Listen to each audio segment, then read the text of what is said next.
Have you ever reached the end of the day and thought, I got everything done, so why do I still feel completely drained? From the outside, everything looks fine.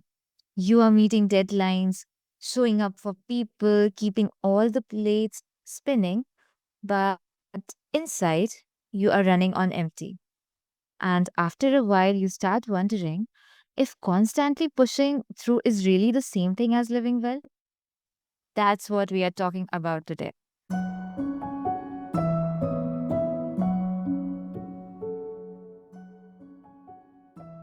Welcome, dear listeners, to Healthy Mind, Healthy Life. I am your host, Swati, and this is a space where we have honest conversation about mental health, not as something to fix, but as something to understand with a little more compassion. Today, I am joined by Theresa Lear Levine, someone who's walked her own journey from high functioning overwhelm to genuine healing. Through her work with trauma, ADHD, EFT, and subconscious healing, she helps people move beyond simply coping and begin reconnecting with themselves. Teresa, it's such a pleasure to have you here. It's a pleasure to be here, Spotty. Thank you for having me. So let's start, Teresa. So I think a lot of people who are high achievers don't even realize they are struggling because they are still getting everything done. So, from your perspective, what's the biggest misconception about that? It's true, isn't it? It always looks that way from the outside, and it feels that way oftentimes from the inside. So I would say that the misconception is, you know, the struggle has to look like falling apart. I think people think that, and it's not true. We think of, if the work is getting done and if nothing's on fire, then we must be okay, right? So, a woman can be anxious every single day, unable to sleep, maybe even like snapping on her kids or her family, and completely disconnected from her own life. And because deadlines get met or her business is growing, then it, you know, it nobody flags it, right? It doesn't include her.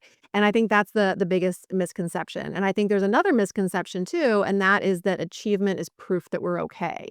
When very often achievement is a coping mechanism, not necessarily proof that we're doing all right.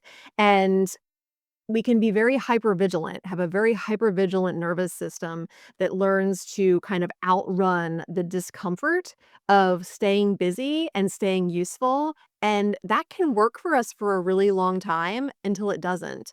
And it also tends to get rewarded by society to show up in that way. Maybe we get promoted or we get praised or people are relying on us or we're earning more money because of how we're showing up. So a lot of times, people wait for like a total breakdown in order to give themselves permission to look at what's going on. But a lot of times it looks more like just kind of slowly eroding because of these things that just add up over time and make it really, really difficult. And we can be really hard on ourselves when we're operating like that. I think that's such an important distinction. I guess there's a huge difference between functioning and actually feeling okay. Sometimes we are so busy surviving that we don't even notice how disconnected we have become from ourselves. Yeah, it's very true, and, it can hurt a lot when we realize how much, like, self-trust we've lost or how we feel so not present with our lives and the things that we know matter to us more than the things that might be more front and center in our lives at the time. So, Teresa, you have spoken openly about trauma and ADHD and how they can shape the way we move through life. So, when you work with people, what are some of the deeper patterns you notice that keep them stuck in cycles of overworking, overgiving, or constantly staying busy? Mm. There's a lot of things that happen, that I see repeatedly with, especially high achieving women. and a lot of like deeper patterns. And they're almost never about like the work itself. They're about like what the work is doing for somebody emotionally.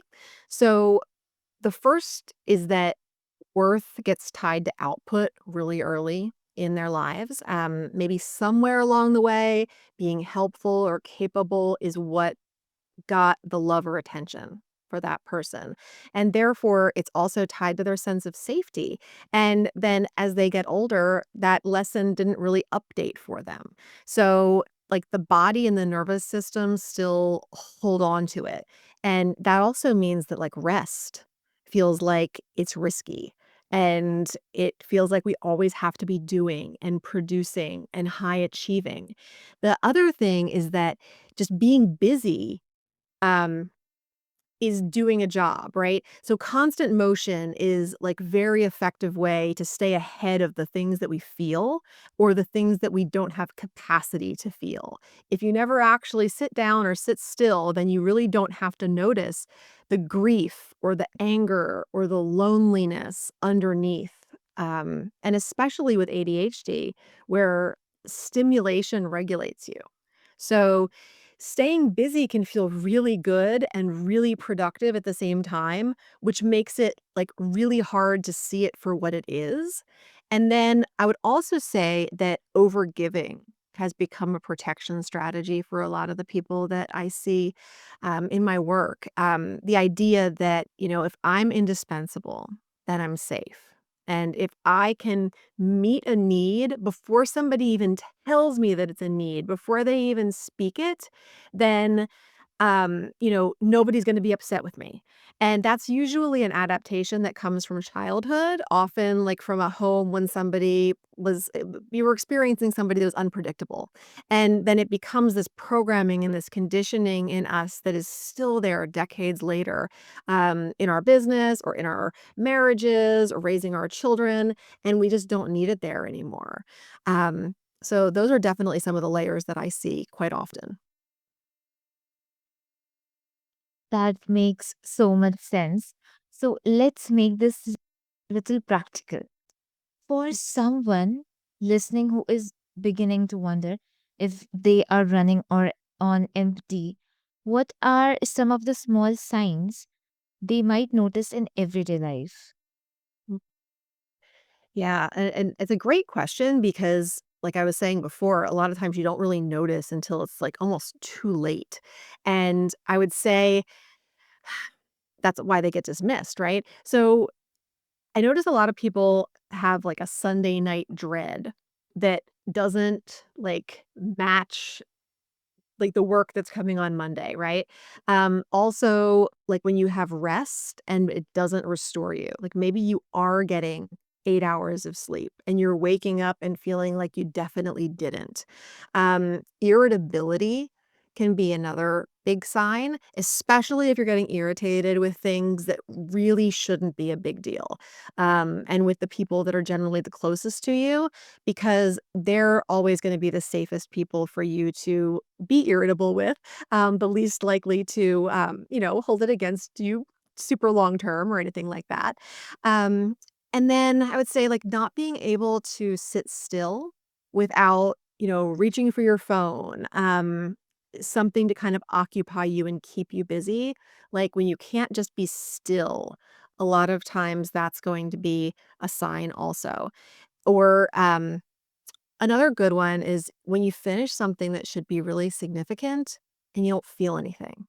You're just kind of like moving straight into the next thing. That's also another sign. Um, yeah. But I think the simplest thing is to kind of just ask yourself, when is the last time that I genuinely felt present in my own life? Not just accomplishing something, doing something, managing something, or anything like that, but when did I just really feel present and enjoying my life? Because if you have to go back, weeks, months, or years to find it, like, that's that's your answer.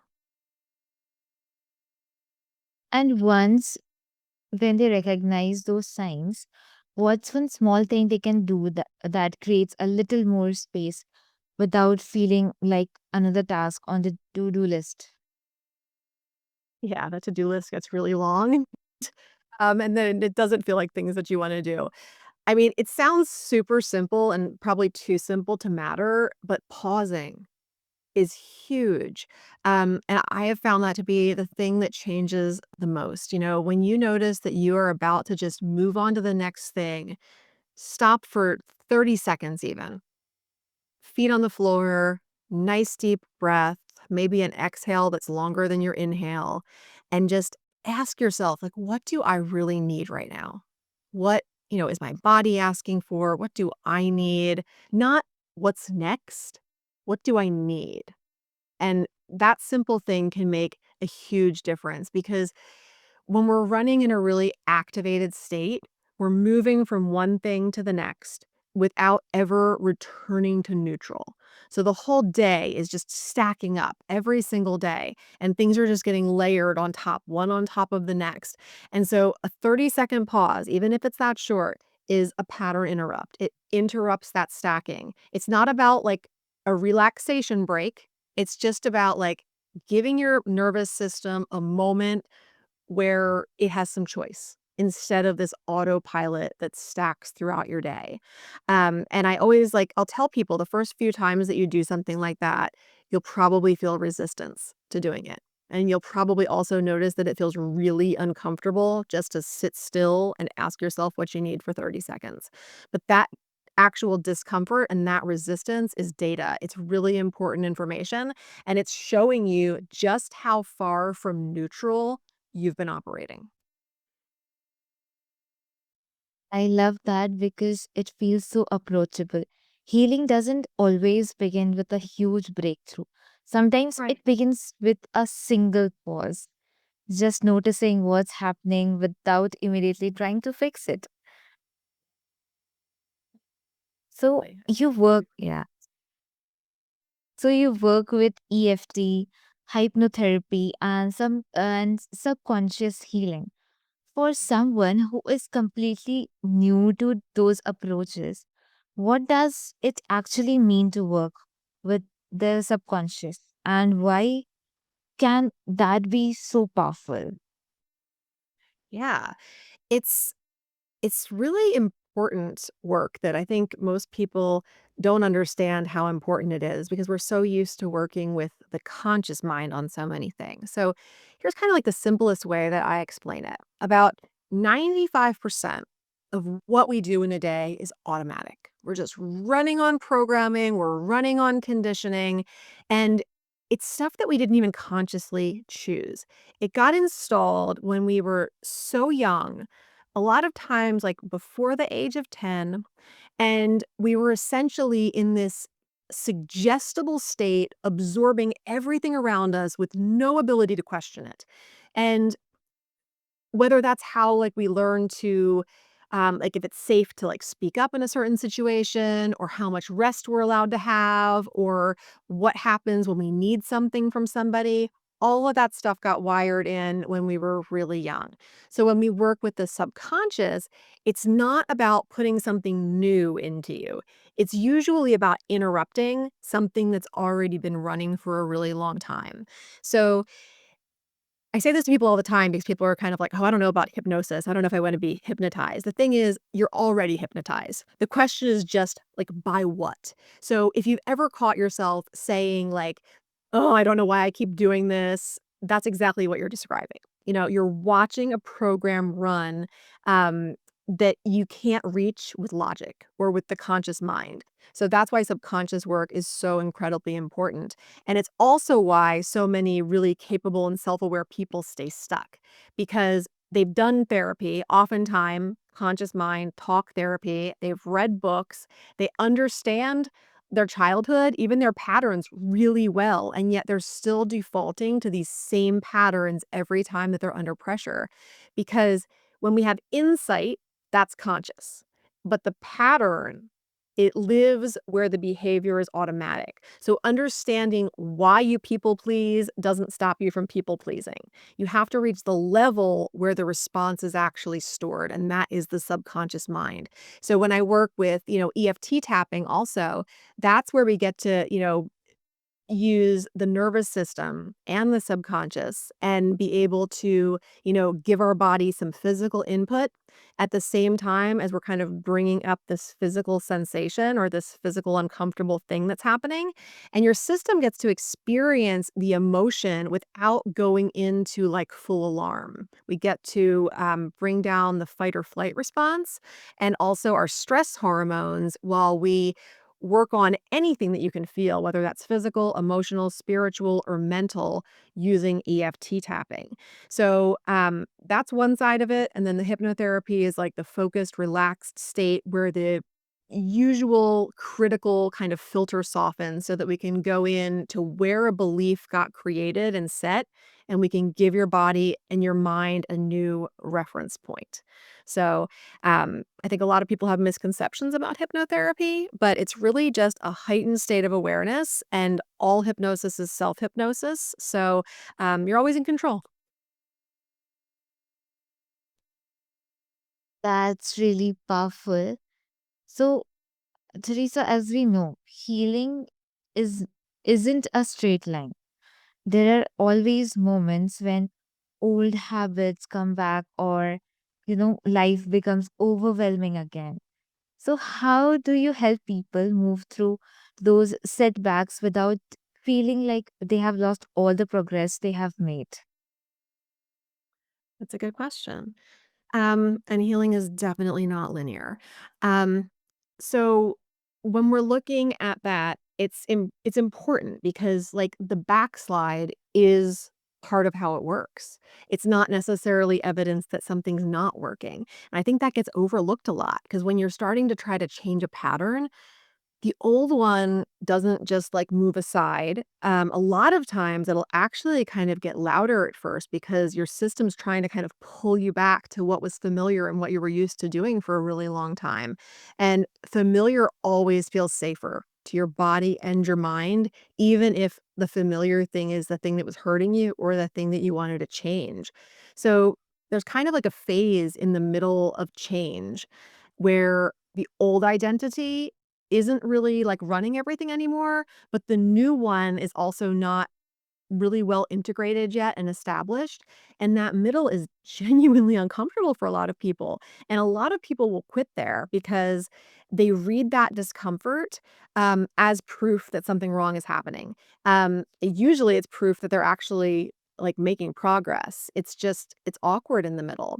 So I help people to change what they're measuring because progress isn't the trigger or the issue never showing up again.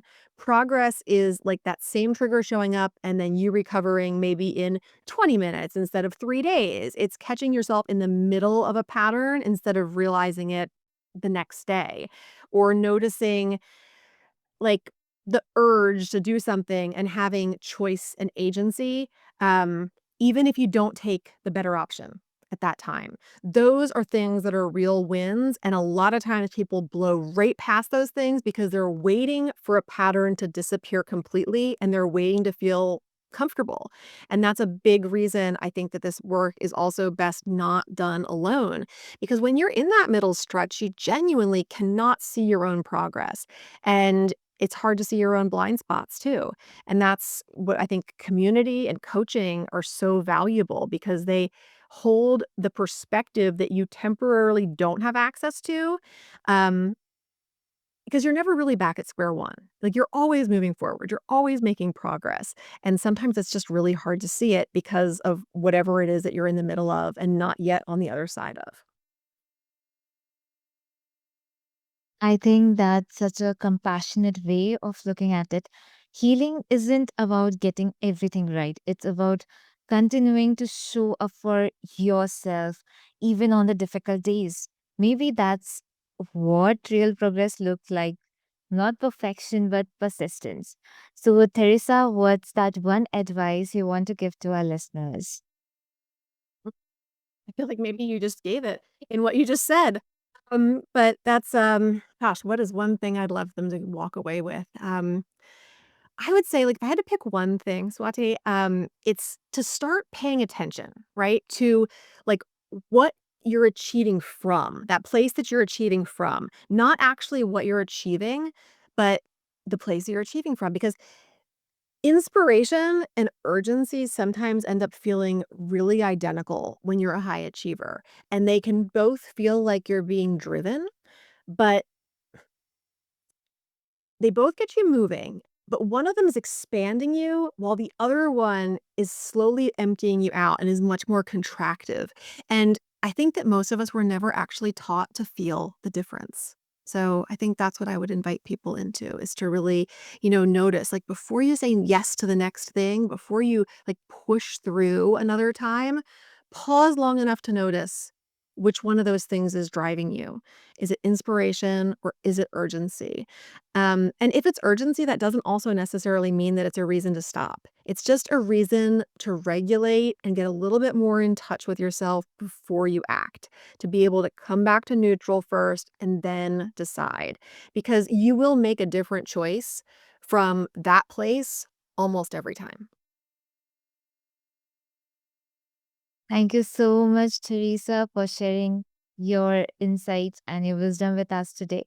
Before we wrap up, if our listeners would like to learn more about your work or connect with you, where's the best place for them to find you?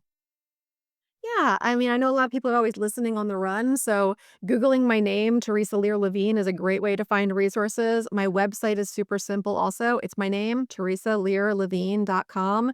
From there, you can easily find links to my free community, which is full of amazing resources. You can download the first chapter of my book and start listening to it or reading it. And you can also check out any courses or programs that I have right there from my website. Thank you once again, Teresa. It was wonderful having you here. And thank you to everyone who has been listening.